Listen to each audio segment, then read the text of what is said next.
What a week it's been here in Thailand. It's Friday. Don't know how we're still standing, but I wanted to take you behind the scenes today. I'm outside by Tina's hospital. You can see the ground's been cleared, the road's been built down in. We've a project manager starting for what effectively is going to be a fully operational hospital. And people always ask me, why do you have a hospital? Well, I'm going to show you, because this week has been crazy. Sometimes everything just comes at once. So we've had really bad weather. We've had some dogs hit by trucks. We've had dogs with very serious illnesses. We've had dogs getting legs amputated.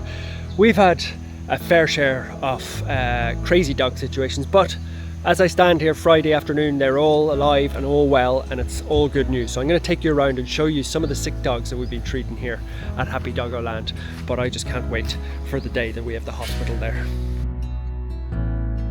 Now, our latest arrival is lovely little Matilda, and some people think the hardest part is just finding the money to get them their operation, but it's actually a lot harder than that. So if you look behind me, Sybil and Jam are currently lifting her up, and the problem is she's broken her pelvis and her ankle, and she's refusing to move. So we're going to be able to fix her, but you can see the two of them are having to lift her up and sort of teach her how to walk again. She's lost all power in her legs. And she's in a lot of pain. Sybil was just telling me she can hear it kind of like what's the word, like grating off the pelvis. So she's got painkillers obviously, but the two lovely ladies are making sure she can go to the toilet, also that her, like, a lot of her organs and brain and stuff would start to go bad if she's in that position where she's lying down all day. So there's a lot of, it's not just the money side of things, it's the care, and they really are getting a lot of care, but she's not able to stand up or walk herself basically. So they're showing me how to look after her tomorrow, because I have to do it on my own. So Matilda is getting a lot of care, but her operation is going to be in about 10 days time, because she's got really bad blood levels and her platelets are really bad. So if she had the operation now, she'd probably bleed to death. So she has to recover before we can even operate on her, but she's looking good. She looks happy, even if she can't stand up on her own. Now, one thing that'll help us massively to spread the word, build the hospital, save more dogs, is subscribe to this video. It just helps so much to spread the word and helps us save more dogs. So a subscribe would be massively appreciated. Thank you.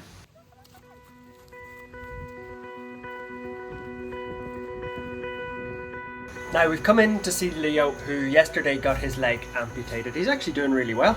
You can see he's got a massive bandage here, and it's a major operation. Like, losing your leg is huge, but he's doing well. The hardest part for Leo is, unfortunately, he's on sort of rest in here. He's allowed out for 7 or 8 minutes play, which he's going to do with Jam in a minute.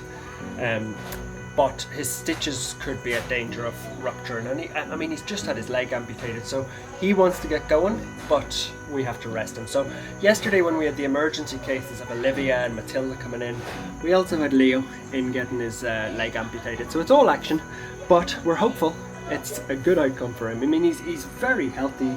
He's eating his breakfast. You wouldn't know he had an operation yesterday to lose a leg, but Mr. Leo's doing well, so we're hoping to see progress in the next week with him.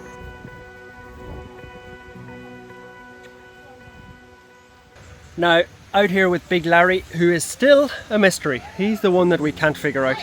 He was in for big blood tests yesterday, which are going to be sent to Bangkok. He's getting his blood test sent to, so we're quite hopeful that they might find something. They're testing for all sorts of unusual things now, like diabetes, like kidney, like protein levels, really advanced tests that can only be done in Bangkok. So he's actually started to put on a bit of weight, but he's the one that is causing me the most worry at the moment, because we don't know what's wrong with him. Everybody else, Leo with a leg cut off, even Matilda with broken pelvis, like, you can fix that because you know what it is, and it's expensive and complicated, but we know how to fix it. Larry is just a mystery. So he's getting these tests, which we're hopeful might find something, from diabetes to a load of different blood markers. And if that doesn't work, his next plan is he has to go to the big hospital, which is in Hua Hin, which is about 1,000 kilometers away, and they might put a little camera down into his stomach and a few other little things. But Larry's very happy. He's still eating his chickens. His appetite is a bit weird, but he is definitely eating a lot more, and he's starting to look a lot better, as you can see. So Larry's really, I think he's been here 3 weeks now. He's a mystery, but we're sticking at it with him. Did you get a home yet? I think you might. I have to check. All that food is for you people. 20 kg. Now it's amazing how quickly the dogs can move on. This is little Pipot, who is just visiting.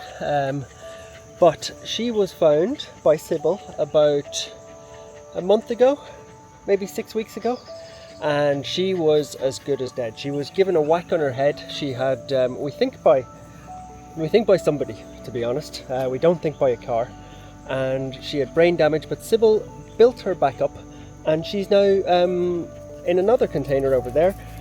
Zoe is doing interviews for her home. She's going to get a forever home. So the thing about the dogs is there's so many ups and downs, and she was as down as you could ever be, as was Mario behind me. I'm surrounded by dogs who were in very bad places, but Pipot is going to get her forever home. So that's a good story. It's the good ones that keep you going. There's so many bad, sick dogs and bad things that have happened, but there's also so many good stories. So you want to go and play, don't you? Off you go.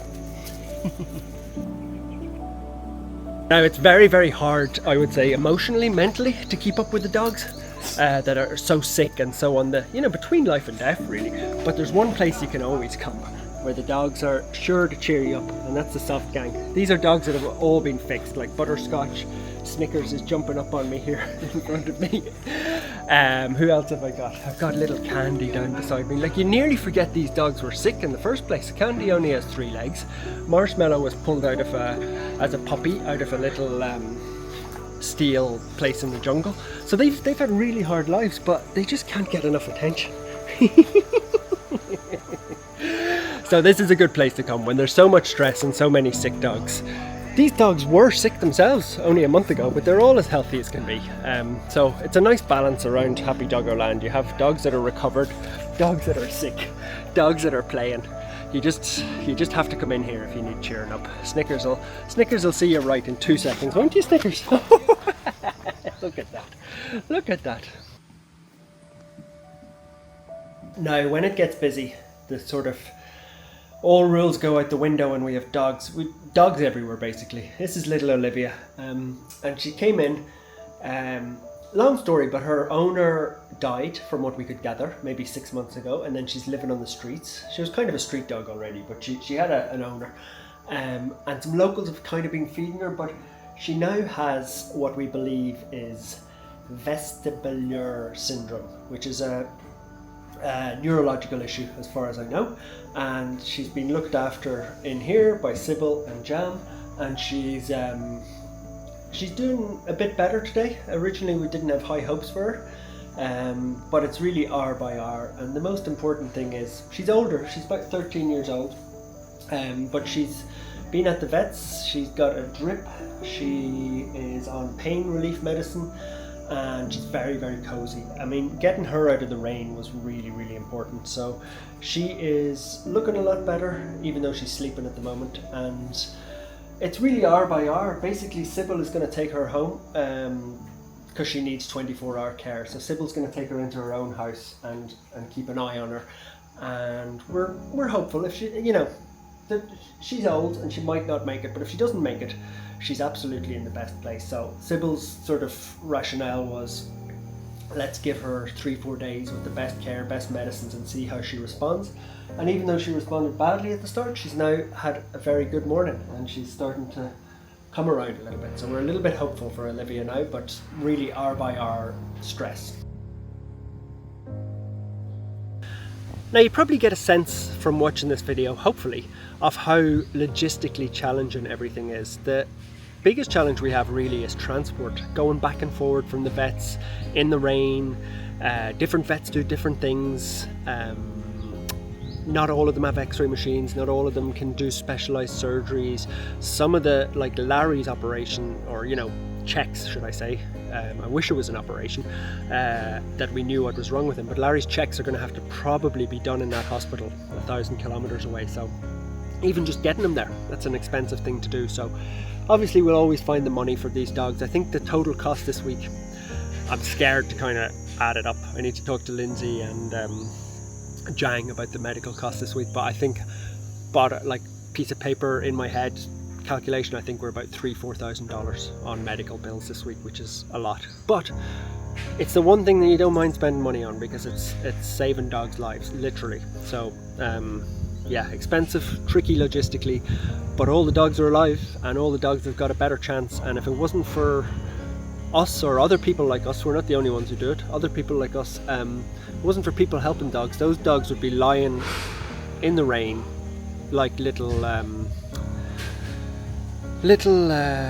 my god, I'm tired, like little it'll come to me, Olivia in the medical container. She would have died on her own in the rain, brain damage, but she's in there cozy, painkillers, and she's got a chance. She might not make it, but she's got a chance. So it feels satisfying helping the dogs. It's stressful, you don't sleep, you worry, are you making the right decisions, are you spending the money in the right way, are you ignoring one dog to help this dog, are you know, you've only got not just money, not just space here, but you've only got limited time of yourself to give to certain dogs. You know, you can't spread yourself or the other people too thin. So tough decisions, but I think, you know, on the balance of everything, we're making the right decisions and we're helping as many as we can. So positive week, challenging, but there'll be more challenges tomorrow morning, later this evening. It's Friday, things seem to kick off at the weekend. So yeah, thanks for watching. Subscribe would be massively appreciated, a like, a comment, anything like that helps spread the word. But from me and Tina, just at our grave here with the hospital behind us, that can't come quick enough. It cannot come. If you're waiting for it, imagine how much I'm waiting for it, driving around getting these dogs to vets, paying a fortune. The hospital is coming, but it can't come quick enough. Thanks very much for watching, guys.